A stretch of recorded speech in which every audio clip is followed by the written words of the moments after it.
Hello बच्चों, स्वागत है आपका आज की क्लास पर। मैं हूं आदित्य शुक्ला और आज हम चैप्टर 2 पॉलिनोमियल क्लास 9th से एक्सरसाइज 2.1 सॉल्व करेंगे। बच्चों, मैं आपको बता देना चाहता हूं कि इस एक्सरसाइज को सॉल्व करने से पहले आप पॉलिनोमियल की जो इंट्रोडक्शन वाली वीडियो है उसे ज़रूर देख लें, क्योंकि उस वीडियो में हमने इस एक्सरसाइज से रिलेटेड सारे कॉन्सेप्ट एक्सप्लेन किए हैं। तो अगर आप वो वीडियो देख लेंगे तो आपको ये एक्सरसाइज सॉल्व करने में आसानी होगी। तो चलिए, क्वेश्चन नंबर 1 है हमारे पास इस एक्सरसाइज का। Which of the following expressions are polynomials in one variable. ठीक है, आपको नीचे कुछ एक्सप्रेशंस दिए हुए हैं और आपको बताना है कि इनमें से कौन से एक्सप्रेशंस पॉलिनोमियल इन वन वेरिएबल हैं एंड विच आर नॉट, और कौन से नहीं हैं, और state reason for your answer, और अपने आंसर के लिए आपको यहाँ पर रीज़न भी देना है स्टूडेंट। ठीक है, तो चलिए सबसे पहले आप अपने एक्सप्रेशन को देखते हैं। फर्स्ट एक्सप्रेशन जो दिया हुआ है 4x² - 3x + 7। ठीक है, तो अब हमें यह देखना है कि ये पॉलिनोमियल है या नहीं। तो जो पॉलिनोमियल की डेफिनेशन होती है वो हमने समझा था पिछले वीडियो में कि power of variable should be whole number. मतलब पॉलिनोमियल में पावर ऑफ वेरिएबल जो होगा वो हमेशा होल नंबर होगा। ठीक है, तो आप देख सकते हैं कि ये जो एक्सप्रेशन है यहाँ पर जहाँ जहाँ भी वेरिएबल आ रहा है, ठीक है, सभी जगह वेरिएबल की जो पावर है वो होल नंबर है। जैसे आप अगर फर्स्ट टर्म में देखें तो x की पावर क्या है 2, जो कि एक होल नंबर है। अगर आप सेकेंड टर्म ऑब्जर्व करें तो यहाँ पर भी वेरिएबल x है और यहाँ पे x की पावर क्या है 1। देखिए, अगर x पर कोई भी पावर मेंशन नहीं है, इसका मतलब वहाँ पर पावर क्या है 1। हम ये कह सकते हैं कि वहाँ पर x की पावर 1 है। तो इस पॉलिनोमियल में सभी वेरिएबल्स की जो पावर है वो होल नंबर है, तो हम कह सकते हैं कि ये एक पॉलिनोमियल है। ठीक, इनके लिए हम लिख सकते हैं that powers of the variable is whole number,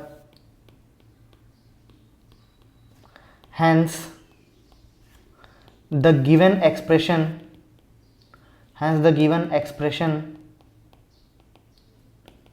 is a polynomial।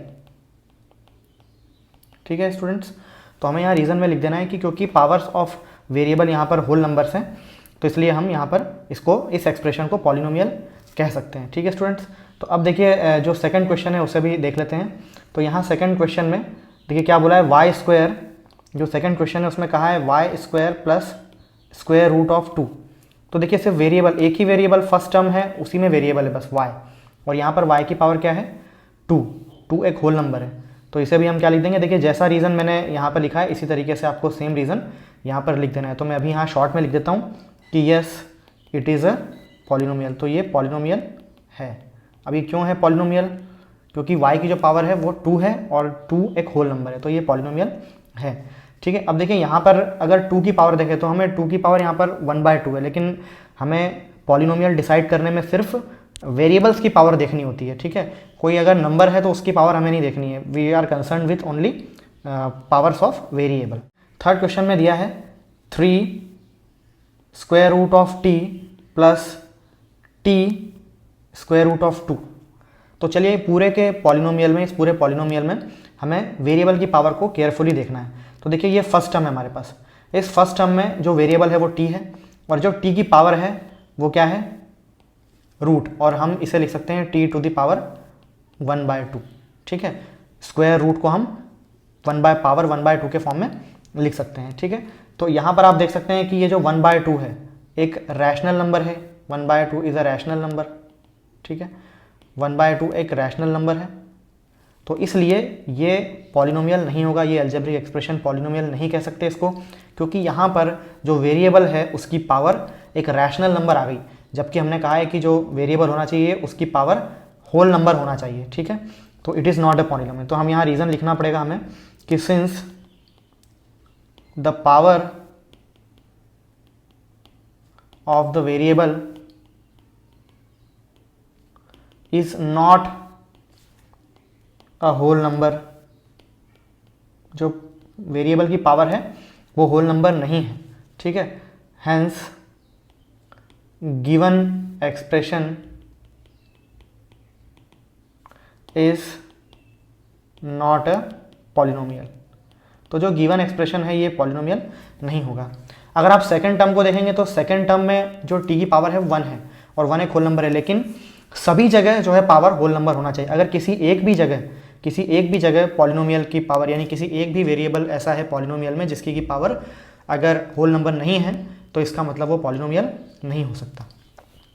ठीक है, चलिए आगे बढ़ते हैं। जो फोर्थ क्वेश्चन है उसे भी हम देख लेते हैं। तो देखिए फोर्थ क्वेश्चन हमारे पास है y प्लस 2/y। ठीक है, तो जो फोर्थ क्वेश्चन है वो है y प्लस 2/y। तो यहाँ पर भी आप देख सकते हैं, अगर हम फर्स्ट टर्म को ऑब्जर्व करें तो वो है y की जो पावर है, y पर कोई पावर नहीं है, इसका मतलब y की पावर 1 है। तो यहाँ तो कोई प्रॉब्लम नहीं है फर्स्ट टर्म में। ठीक है, अब हम ऑब्जर्व करते हैं सेकेंड टर्म को। तो जो सेकेंड टर्म है देखिए, ठीक है, अगर हम इसे थोड़ा सिंप्लीफाई करें तो हम इसे पावर के फॉर्म में, अगर एक्सपोनेंट के फॉर्म में लिखना हो तो हम इसे 2y⁻⁻1 लिख सकते हैं स्टूडेंट्स। क्या लिख सकते हैं? y⁻⁻1 1/y। हमने लॉ ऑफ एक्सपोनेंट में पढ़ा हुआ है, 1/y can be written as y⁻⁻1, यानी न्यूमरेटर में y आएगा तो उसके ऊपर एक नेगेटिव एक्सपोनेंट हमें लगाना पड़ेगा पावर 1 के साथ। तो अब आप देख सकते हैं कि इसमें जो पावर ऑफ वेरिएबल है वो एक होल नंबर नहीं है, क्योंकि हम सभी जानते हैं जो -1 है, -1 is not a whole number. ये होल नंबर नहीं होता है, ये तो क्या होता है? इंटीजर होता है। ठीक है, तो ये जो एल्जेब्रिक एक्सप्रेशन है, ठीक है, देखिए एक बात और बता देता हूँ स्टूडेंट्स की, जितने भी एक्सप्रेशन हैं ये एल्जेब्रिक एक्सप्रेशन होते हैं। ठीक है, लेकिन सभी जितने भी एक्सप्रेशन हमें इस क्वेश्चन में दिए हुए हैं वो सारे ही एल्जेब्रिक एक्सप्रेशन हैं, लेकिन उन सभी में से कुछ ही एल्जेब्रिक एक्सप्रेशन ऐसे हैं जो कि पॉलिनोमियल हैं। तो यहाँ पर अगर इस फोर्थ क्वेश्चन में हम देखें तो ये पॉलिनोमियल की डेफिनेशन को सेटिस्फाई नहीं करता। तो ये जो सेम रीज़न ऊपर वाला जो रीज़न है, since the power of variable is not a whole number, hence the given polynomial, hence the given expression is not a polynomial. यही रीज़न आपको यहाँ पर भी सेम इसमें लिखना है, क्योंकि -1 y की पावर है और वो होल नंबर नहीं है। तो चलिए अब जो लास्ट क्वेश्चन बचा है इसे भी हम देख लेते हैं। यहाँ पर आप देख सकते हैं जो फिफ्थ क्वेश्चन है। अब फिफ्थ क्वेश्चन देखिए, ये पॉलिनोमियल तो है, ठीक है, लेकिन हमें क्वेश्चन में पूछा गया है कि पॉलिनोमियल इन वन वेरिएबल हमें निकालना है। ठीक है, तो ये x की पावर देखिए 10 है, तो 10 एक होल नंबर है। y की पावर 3 है, तो ये एक होल नंबर है 3। t जो वेरिएबल है उसकी पावर 50 है, तो 50 भी होल नंबर है। So it is a polynomial, but it is not a polynomial in one variable, because इसमें 3 वेरिएबल्स आर यूज्ड। यहाँ पर क्या हुआ है? 3 वेरिएबल्स का यूज़ हुआ है।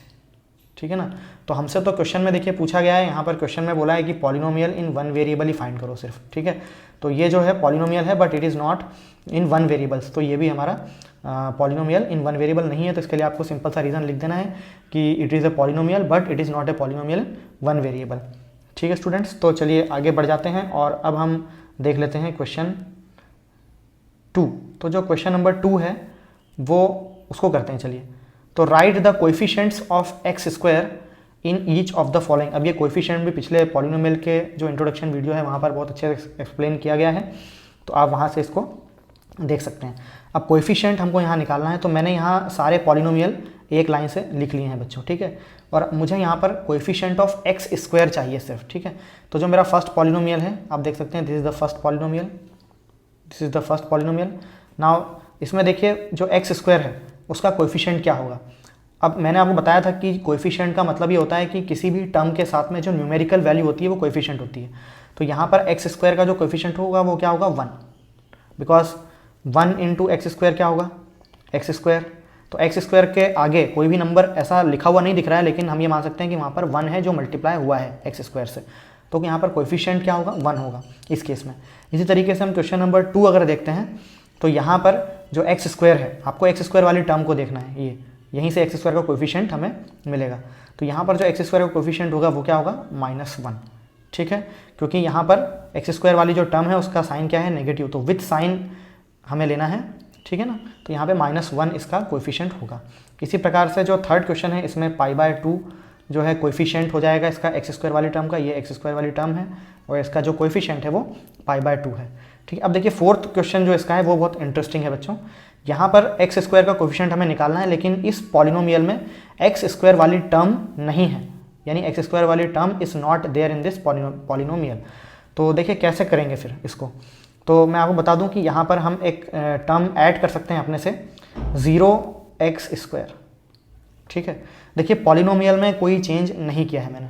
अगर आप इसे सॉल्व करते हैं तो देखो 0 × x² क्या होगा? 0 × x² अगेन क्या हो जाएगा? 0। लेकिन यहाँ पर मुझे x² का कोएफिशिएंट पूछा है और x² वाली टर्म मेरे पास नहीं है, तो मुझे एक्स स्क्वायर वाली टर्म खुद से इंट्रोड्यूस करनी पड़ेगी यहाँ पर, ठीक है। लेकिन इस बात का ध्यान रखते हुए कि जो मेरा बेसिक पॉलिनोमियल है, जो क्वेश्चन का पॉलिनोमियल है, वो चेंज नहीं होना चाहिए। यानी क्वेश्चन में √2x-1 दिया है तो वो √2x-1 ही रहना चाहिए। तो हम इसे क्या लिख सकते हैं, 0 × x² यानी 0x², ठीक है। तो इससे पॉलिनोमियल की वैल्यू भी वही रहेगी, यानी √2x-1 ही रहेगा। सॉल्व करने पर अगेन आप इसे सॉल्व करेंगे तो √2x-1 ही आपको मिलेगा। तो अब यहाँ पर आप देख सकते हैं कि जो x² का जो कोएफिशिएंट है वो क्या हो जाएगा, 0। यानी जो टर्म प्रेजेंट नहीं है, ठीक है, उसका अगर आपको कोएफिशिएंट पूछता है तो वो 0 ही होगा। x² वाली टर्म प्रेजेंट नहीं है पॉलिनोमियल में, तो उसका जो कोएफिशिएंट है वो क्या होगा, 0। चलिए स्टूडेंट्स, अब आगे बात करते हैं क्वेश्चन नंबर 3 की। ये हमारे पास क्वेश्चन नंबर 3 है। इसमें पूछा है हमसे, give one example of each of a binomial of degree 35 end of a monomial of degree 100।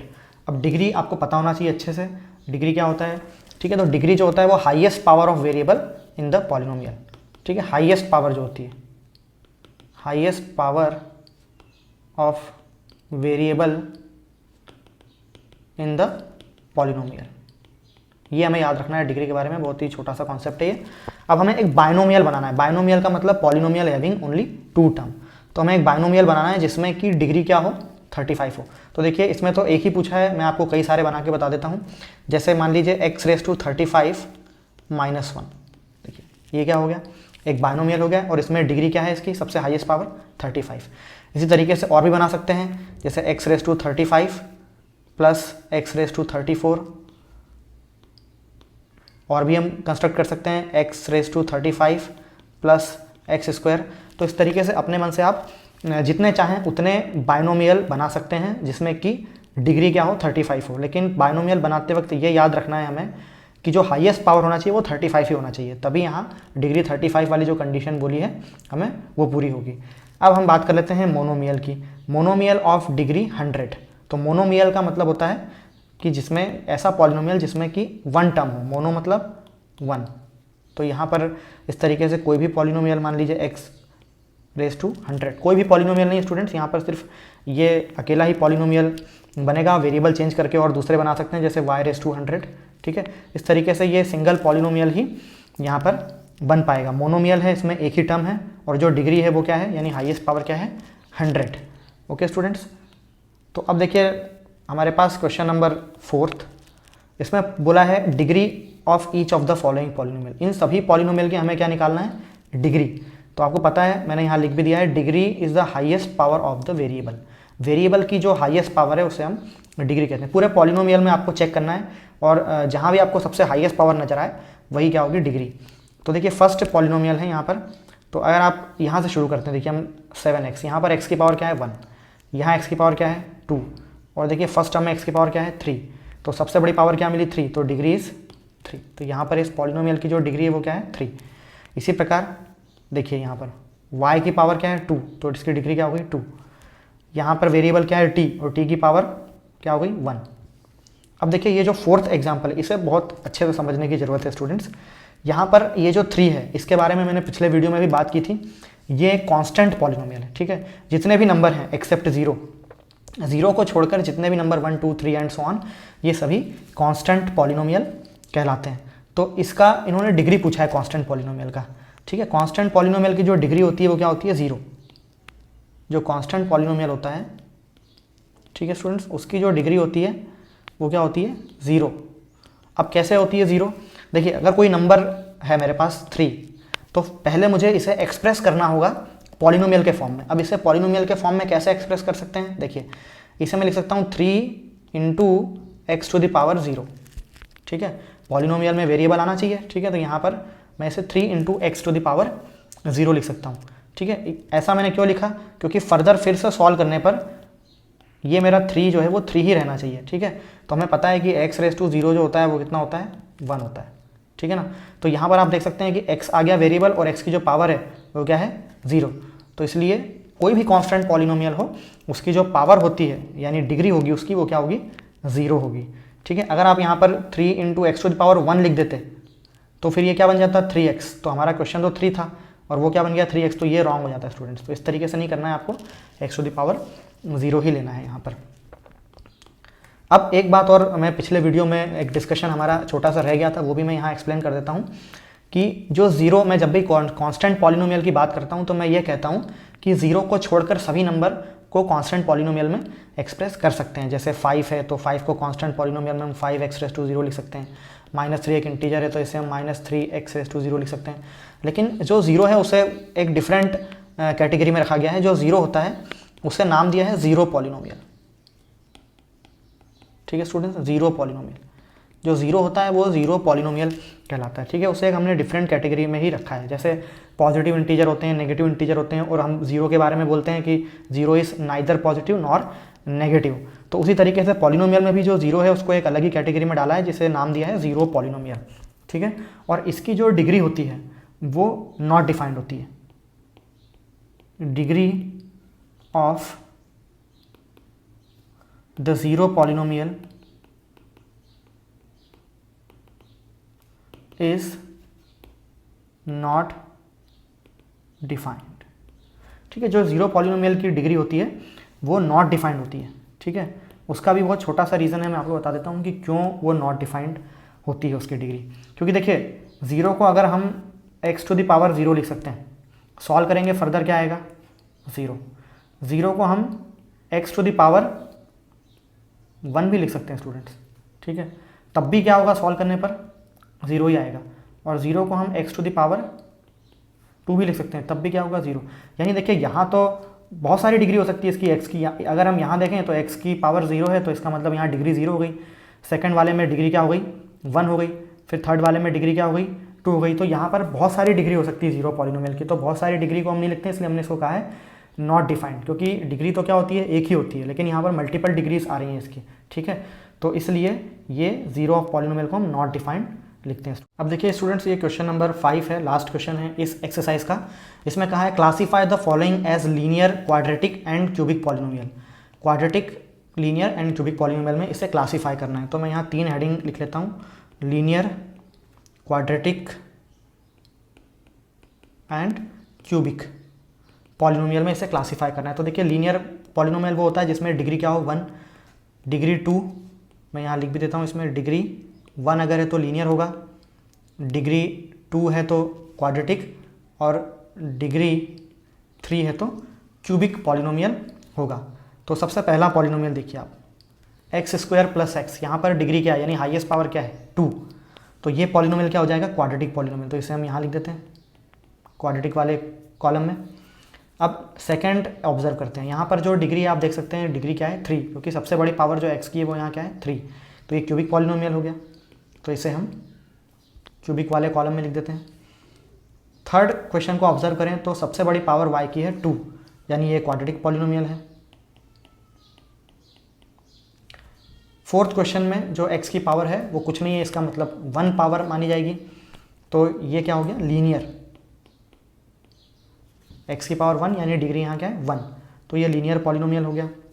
इसी प्रकार से जो फिफ्थ है, फिफ्थ में जो वेरिएबल है वो t है और t की पावर 1 है, तो ये भी लीनियर हो जाएगा, लीनियर पॉलिनोमियल कहलाएगा, क्योंकि यहाँ पर डिग्री क्या हो गई, 1। और जो सिक्स्थ क्वेश्चन है r², तो देखिए वेरिएबल यहाँ पर r है और उसकी सबसे हाईएस्ट पावर जो है वो क्या है, 2। तो हाईएस्ट पावर 2 है, इसका मतलब डिग्री 2 है, तो ये क्वाड्रेटिक हो जाएगा। और जो लास्ट बचा है 7x⁻3, तो यहाँ पर जो हाईएस्ट पावर है x की वो क्या है, 3। इट मीन्स इसकी डिग्री 3 है, सो ये क्यूबिक हो जाएगा स्टूडेंट्स। तो उम्मीद करता हूँ कि आपको ये एक्सरसाइज सॉल्व करने में अच्छा लगा होगा और आप ये सॉल्व कर पाएंगे खुद से अपने घर पर। तो स्टूडेंट्स मिलेंगे अगली वीडियो में, तब तक के लिए गुड बाय।